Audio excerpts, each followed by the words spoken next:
Donc le premier intervenant est le professeur Franck Bouscaut, professeur de droit, qui va nous parler de la nécessité de mettre en place une nouvelle constitution et également de valoriser, revaloriser, remettre en ordre et à l'honneur les provinces de France. Mesdames, Messieurs, je suis très heureux, très honoré de parler ici à l'invitation de M. Escada et de Civitas, et on m'a demandé une courte intervention sur la question des institutions.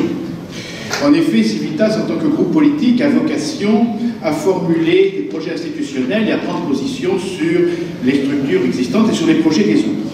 Je précise que j'interviens ici en tant que juriste, avocat et professeur de droit, mais que je n'ai pas qualité pour trancher à la place de Civitas. C'est pourquoi je me bornerai à attirer l'attention sur les questions institutionnelles tout en laissant ouvertes les solutions. Comme le dit le titre, notre souci est celui du pays réel, de la France concrète par opposition au pays illégal, celui des autorités républicaines qui ne connaît ni les populations ni les terroirs. Tout d'abord, au risque de décevoir certains, il ne m'appartient pas de trancher la question de régime. Il y a en effet parmi les amis de Civitas des monarchistes de tradition ou de raison et des républicains souvent de résignation. Pour justifier cette diversité, je donnerai simplement l'exemple de Maurras et Barrès, qui étaient deux amis, mais qui sur ce point divergeaient. Maurras a voulu démontrer la monarchie comme un théorème, là où Barrès, nationaliste républicain, ne voulait pas, notamment pour des raisons de droit militaire, oublier le dernier siècle de l'histoire de France. Nous pouvons cependant tous être d'accord sur un point, c'est sur le rejet de la Révolution. Monarchie ou République, c'est un problème qui d'ailleurs ne nous appartient pas entièrement. À l'heure actuelle, nous ne sommes pas en position de modifier les choses, mais nous pouvons tous consentir à refuser la Révolution. La question du régime n'est pas la plus urgente, et de même, je ne vous présenterai pas un projet constitutionnel sorti comme Minerve tout armé de la tête de Jupiter, mais nous pourrons dégager quelques principes constitutionnels et leurs conséquences législatives. J'avoue que j'ai souvent, quelquefois, tiré les conséquences des principes. Nous partirons comme d'un socle indiscutable de nos valeurs chrétiennes et françaises. Je citerai l'homme d'État portugais Salazar qui disait « Nous ne discutons pas Dieu, nous ne discutons pas la patrie ». Et donc ce sera le point de départ. Nous pouvons défendre un certain idéal politique commun, déjà mis notamment en valeur par saint Thomas d'Aquin, qui défendait le régime mixte, c'est-à-dire qu'il disait qu'un bon régime politique devait avoir un pouvoir qu'il voyait monarchique, des élites, une aristocratie, pas nécessairement de naissance, mais des élites, tout au moins, un élément aristocratique, et puis également un élément démocratique, un soutien, voire même une participation réglée du peuple. Le roi en ses conseils, le peuple en ses états. Et nous avons cette référence, nous avons aussi celle des enseignements pontificaux, qui sont extrêmement riches, et nous avons eu un bon exemple avec la précédente conférence. Quant à élaborer une constitution concrète, nous pouvons seulement à ce stade étudier telle ou telle question, du genre de savoir quelles doivent être les modalités de la représentation, quel doit être le statut des hommes politiques, notamment leur statut fiscal, quels sont les rapports souhaitables entre justice et politique.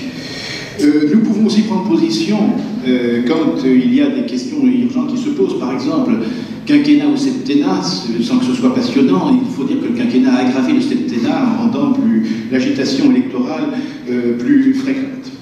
Nous devons aussi batailler pour que la Constitution tienne compte de nos justes revendications. Et je vois là un point central, n'est-ce pas, et qu'elle tienne notamment compte de la tradition chrétienne et nationale. Souvent, les constitutions comportent un préambule, une disposition initiale qui oriente l'ensemble des institutions dans un certain sens. La Constitution de la Ve République, par exemple, se réfère à la tristement célèbre Déclaration des droits de l'homme de 89. Elle nous affirme aussi, dans son article 1er, entre autres choses, que la France est une république laïque, et que ces principes servent de base à l'action, à la législation par la suite, et peuvent même servir de base à l'annulation de lois votées par le Conseil constitutionnel. Et le Conseil constitutionnel peut refuser des lois sur ces bases. De même, les traités comportent souvent des déclarations de principe, et je rappelle par exemple le fameux traité de Constitution européenne où on avait pensé un temps introduire les racines chrétiennes de l'Europe, mais où la conjonction de messieurs Chirac et Jospin avait abouti à supprimer cette référence. Il me semble que Civitas pourrait, parmi ses objectifs, se fixer en connaissance constitutionnelle de certains principes. Et j'en proposerai 5 qui sont de nature à avoir d'ample traduction législative et institutionnelle. Ces principes, ces 5 principes sont la tradition chrétienne, le combat pour la vie, la défense de la souveraineté, la défense de la personnalité nationale, ce n'est pas tout à fait la même chose, et le réaménagement territorial, les provinces. Donc, quelques mots sur chacun de ces principes. Je ne veux pas abuser de mon temps et je ne fais de toute façon que marquer de grandes directions. D'abord, la reconnaissance de la tradition chrétienne. La défense du catholicisme comme religion nationale implique la prise en compte du christianisme, même dans l'espace public. La transmission de son patrimoine intellectuel, par exemple à l'école, je mets cela distinctement d'ailleurs de l'aspect spirituel qui revient à l'Église, le catéchisme ne doit pas être fait par les instituteurs, mais la tradition chrétienne, enfin, il n'est pas normal que les élèves ne connaissent plus Adam, Abraham ou Moïse. Quand on fait une allusion à cela, même dans l'enseignement supérieur, beaucoup d'étudiants ouvrent les grands yeux. Également le respect pour les croyances et pour les croyants. Nous ne sommes pas Charlie, et nous n'aimons pas beaucoup que l'on nous attaque d'une façon outrageante et vulgaire. Ce traitement, nous le demandons pour notre religion, et pour notre religion seulement, parce que nous sommes d'ici, parce que cette religion s'est implantée il y a près de 2 millénaires. Donc, bien évidemment, nous demandons qu'un traitement semblable ne soit pas appliqué à des religions comme l'islam, dont l'expression publique doit au contraire être aussi canalisée, parfois même empêchée que possible. Nous n'avons pas accepté l'islamisation rampante, le halal et un certain nombre de coutumes de ce genre. Donc, premier objectif, reconnaissance de notre tradition chrétienne. Et ça pourrait être inscrit dans la Constitution et donc induire des lois. Deuxième chose, le combat pour la vie. Conformément aux enseignements du droit naturel et chrétien, nous défendons la vie de sa conception à sa fin naturelle. Donc, lutte contre l'avortement et l'euthanasie. Et ce principe de vie pourrait être rappelé dans la Constitution. Les partisans des droits de l'homme, sur ce point, d'ailleurs, ont une attitude extrêmement cynique. Il y a un mot du pape Jean-Paul II qui était, je crois, un bon mot. Il disait « le premier droit de l'homme, c'est de vivre ».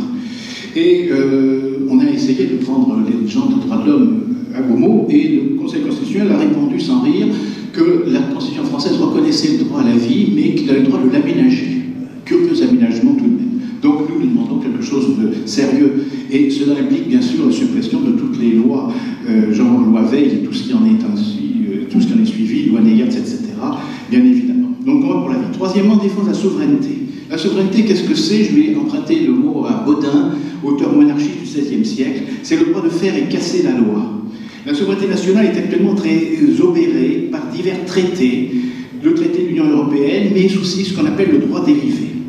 Concernant les traités, d'ailleurs, il n'y a pas seulement un traité européen, je pense aussi au traité de libre-échange.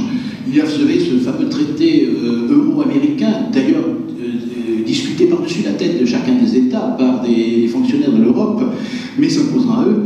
Et c'est grâce au président Trump que nous y avons échappé. Je ne sais pas pour combien de temps, mais ce traité était extrêmement dangereux parce que, sous prétexte de concurrence non biaisée, nous risquions de perdre toute une série d'institutions, par exemple le refus du transgénique, le refus du veau aux hormones, les appellations contrôlées, qui sont quand même la marque de nos terroirs. Tout cela, on nous aurait dit, ça gêne la concurrence. Donc, vous voyez le danger pour nous, pour nos libertés, de tout cela. De même, l'Union européenne limite notre marge de manœuvre. Les partisans d'une Europe fédérale intégrée veulent rendre obligatoires des décisions qui sont prises dans des sommets technocratiques de plus en plus complexes même à connaître. Entre autres choses, je parlais du droit dérivé. C'est que ce droit dérivé, c'est la possibilité pour les organismes créés par les traités d'édicter eux-mêmes du droit. Il y a entre autres les directives européennes, qui sont de véritables lois européennes, et la plupart des gens ne savent pas que une grande partie de la législation n'est que le décalque de ces lois. C'est-à-dire que d'après les traités, nous sommes obligés de décalquer ces lois. Donc il faut retrouver notre indépendance totale. Je ne suis pas contre l'idée qu'il y ait des traités, mais je pense qu'il faut que ce droit ne puisse être imposé sans ratification nationale.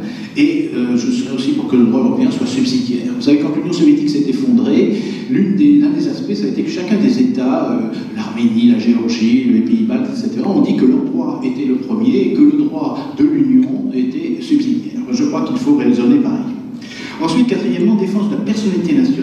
c'est lié à la souveraineté, mais ce n'est pas tout à fait la même chose. Il y a des nations qui n'ont malheureusement pas de souveraineté, et voilà ce qui illustre un peu la chose. Cette défense se décline au moyen de plusieurs dispositions constitutionnelles ou législatives souhaitables. Défendre le peuple de France, d'abord, en face de l'immigration-invasion. L'homogénéité d'un peuple, sa communion d'accrétion nationale sont des biens. La France ne connaissait quasiment pas de minorité jusqu'au milieu du XXe siècle.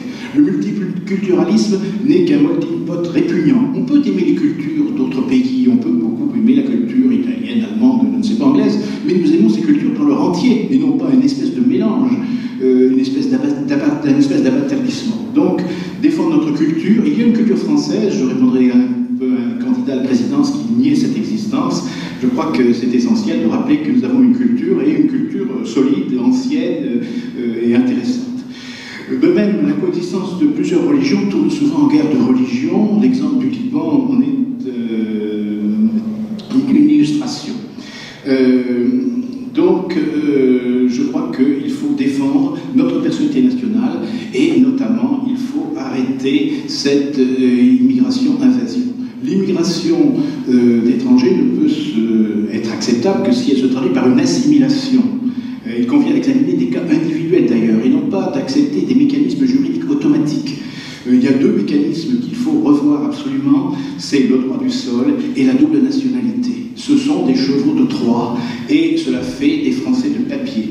Il faut absolument remettre cela en cause, et il faut également envisager la remigration de ceux qui ne sont pas adaptés, ne souhaitent pas s'adapter à notre façon de vivre. Une petite particularité, vous ne savez peut-être pas que la présence illégale sur le territoire n'est pas un délit. C'est une situation administrative anormale, donc l'administration a le droit d'expulser, mais elle peut ne pas le faire aussi. Et ce n'est pas un délit que de rentrer illégalement sur le territoire. Donc il y aurait peut-être quelque chose à faire là, car ce serait un moyen pour les pouvoirs publics d'agir à l'égard de sans-papiers parfois envahissants. Notre nation doit défendre son existence en tant que personne, mais aussi sa langue. Bien sûr, il faut lutter contre notamment le tout anglais, qui est d'ailleurs un mauvais anglais, hein, c'est du basic English, ce n'est pas l'anglais de Shakespeare. Nous avons toujours des exemples. Une chaîne de télévision française est devenue CNews, par exemple, ou un allemand. Nous avons eu un slogan pour les Jeux Olympiques en anglais, tout cela est très choquant, alors que la Constitution française actuelle dit le français est langue de la République, que c'est d'ailleurs une vieille tradition, monte à l'ordonnance de Villers-Cotterêts de François Ier, qui est toujours applicable. Elle a été appliquée il y a quelques années par les tribunaux, donc le français devrait être défendu. Le français a un statut international qui est enviable, tout de même il est langue internationale, l'égalité avec l'anglais. Or, ce sont souvent des Français, des représentants de la France qui parlent anglais, qui vont au-devant, ils se ruent dans la servitude, comme disait Tacite. Donc il faut absolument changer cette habitude, et il faut revenir, il faut défendre notre langue. Également, défendre notre droit. Le droit français a eu un certain prestige. Et je dois dire, notamment au XIXe siècle. C'est lié au Code Napoléon. On peut critiquer sur le fond certaines dispositions du Code Napoléon, mais on ne peut pas critiquer la qualité de sa rédaction ni son prestige immédiat. Et ce droit français a eu longtemps du prestige, mais maintenant, sous l'influence du droit des affaires, le droit anglo-saxon a tendance à déborder et à essayer de s'imposer comme droit européen. Là encore, nous devons défendre notre droit et notre civilisation juridique et ne pas avoir de complexe. Dernier contact, le réaménagement territorial. Une question qui touche directement l'organisation constitutionnelle. On parle beaucoup de millefeuille administratif. La technocratie a tout embrouillé, notamment en mélangeant administration et politique. Par exemple, en voulant faire élire représentants des intercommunalités. En fait, ça marchait très bien quand des maires de petites communes se réunissaient pour faire quelque chose en commun. Mais évidemment, le goût de l'élection a fait que maintenant tout cela est électoral, ce qui fait qu'on ne sait plus qui commande entre les communes, les intercommunalités, etc. On a ajouté à ça des pays, etc. Une réforme particulièrement malvenue a eu lieu il y a peu, c'est la réforme des régions de M. Hollande. On a vraiment l'impression qu'il s'est mis sur un coin de table et qu'il a décidé sa carte à toute vitesse. Il n'y a pour ainsi dire pas eu de débat. Et donc M. Hollande a accouché, si j'ose dire, d'une dizaine de régions, alors il y en avait un peu plus d'une vingtaine, et des régions qui n'ont plus aucune âme. Les précédentes étaient parfois discutables. Je suis d'accord. Il y a un seul bon point dans cette réforme, c'est la réunification de la Normandie, car on a coupé, je ne sais pas, la Normandie. Mais à part ce point, pour le reste, nous avons des régions bizarres. Clermont-Ferrand est allé rejoindre Lyon et Grenoble, Limoges est allé rejoindre Bordeaux, Poitiers de même. Nous avons des régions qui n'ont plus de rapport avec notre histoire, et pas tellement avec notre géographie d'ailleurs, parce qu'on n'est pas dans le même pays quand on est dans le Massif central. Donc tout cela est très regrettable, et je pense que là, j'ai remarqué aussi que l'opposition ne s'est pour ainsi dire pas opposée, alors que c'était une très bonne occasion. La première chose à dire, c'était de dire nous mettons ça en cause si nous revenons au pouvoir. Bien, très peu, hein, on ne peut pas dire. Il y a eu quelques réactions régionales, notamment en Alsace. L'Alsace n'a pas du tout apprécié d'être rattachée à la Lorraine et à la Champagne. Bon, on a fait des régions bizarres, des régions assez monstrueuses, totalement inégales de dimension. Et je crois qu'il faut, au contraire, nous avons là un argument, c'est de dire qu'il faut revenir aux provinces, les provinces de l'ancienne France. Beaucoup de gens, les gens se sentent encore bretons, alsaciens, auvergnats, que sais-je. Donc c'est une chose qui est ressentie, c'est une chose qui est naturelle. Et revenir aux communautés naturelles en face des rassemblements technocratiques, me semble-t-il, c'est important. Donc je voulais insister sur cet aspect, car c'est vraiment le pays réel, et ça pourrait permettre d'ailleurs de nouer des contacts utiles avec des gens qui agissent au plan régional et au plan local. En conclusion, je pense que les amis de Civitas et tous les catholiques désireux d'une action civique doivent veiller à la dentelle du rempart, comme disait Maurras. Il faut agir au sein des instances Civitas et aussi des multiples associations locales. Il faut être le sel de la terre, pourrais-je dire, par capillarité. Prendre notre part aussi dans les instances officielles. Et là va se poser une question qui est celle du vote. Je sais qu'il y a actuellement une polémique à ce sujet. Je n'ai pas qualité pour la trancher, je donnerai juste un avis. Il me semble qu'il est légitime de voter, au moins au plan local. Et il est également légitime de voter pour éviter un mal ou procurer un bien. Si Civitas présente des candidats, je ne vois pas quel mal il y aurait à les soutenir, même dans un scrutin politique. Les élections sont un moment où tout le monde s'intéresse à la politique. C'était aussi un moyen de propagande. Et sans faire du vote un absolu, on ne doit pas vivre en fonction du vote comme le font les démocrates et comme nous le vivons un peu trop, effectivement, c'est quand même permanent. Il ne faut pas pour autant négliger ce petit moyen. Le moyen est petit, mais il faut le jouer. Donc, il me semble d'ailleurs que ça peut permettre à Civitas de faire apprécier son poids. Je pense, je fais une analogie avec ce que faisait la Fédération nationale catholique avant la guerre de 1939, qui interrogeait les candidats en disant j'ai tel ou tel objectif, acceptez-vous ceci ou cela, et on publiait la liste des gens qui acceptaient ce objectif catholique. Pourquoi pas, après tout, obtenir des candidats une adhésion sur certains sujets qui nous tiennent à cœur. Et je pense que c'est important. Donc, en résumé, nous avons une doctrine politique, celle de saint Thomas, celle des papes au premier plan. Nous avons une doctrine d'action. Je pense à des auteurs comme Jean Mousset ou Colonel Château-Jobert. Et il y a d'ailleurs une obligation pour tous les amis de Civitas de se former, bien sûr. Il y a aussi nos objectifs à court et moyen terme. D'abord, redonner visibilité et audience au laïcat catholique et au peuple français, lui redonner un espace, libérer la nation, son territoire, occuper physiquement, quelquefois, les zones de non-droit. On nous dit qu'elles n'existent pas, mais nous savons bien qu'elles existent. Également intellectuellement, le cosmopolitisme apatride des médias, les modes bobos, etc.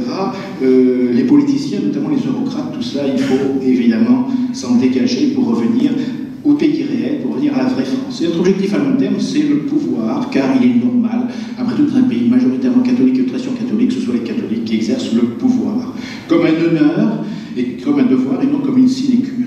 Et pour terminé, je rappellerai tout simplement la belle comparaison qui figure dans les numéros de la revue Civitas avec l'image du Mont Saint-Michel, qui nous dit le Mont Saint-Michel est l'image de la cité catholique, fondée sur le roc de la foi, entourée de solides murailles que sont les lois qui défendent ses habitants. Ceux-ci œuvrent en paix, sous la protection de l'Église, qui élève leurs pensées vers le ciel qui les attend. Je vous remercie de votre attention.